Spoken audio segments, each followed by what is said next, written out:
আমি নইলে মিথ্যা হতো সন্ধ্যা তারা ওঠা, মিথ্যা হতো কাননে ফুল ফোটা। আমি পূজা, জন্মের পর ঠাকুমা বলেছিল আমার স্পর্শে নাকি সব সোনা হয়ে যায়। এ কথা কতটা ঠিক বা ভুল তা জীবনের প্রতিটি পদে পদে উপলব্ধি করেছি। আসলে আমার জন্মের পর পরিবারে আর্থিক স্বাচ্ছন্দ্য এসেছিল, তাই এ কথা বলেছিলেন। সে যাই হোক, কোথায় কোথায় তো আমার পরিচয়ই দেওয়া হচ্ছে না।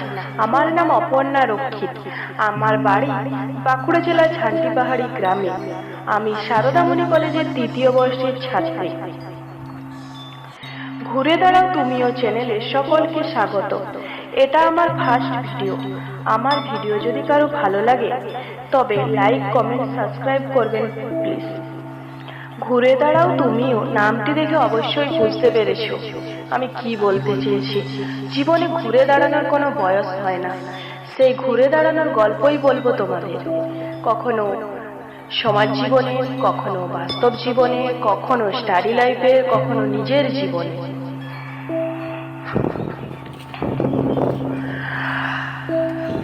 আজ এই পর্যন্ত। দেখা হবে কোনো জীবনের গল্প নিয়ে পরের কোনো ভিডিওতে।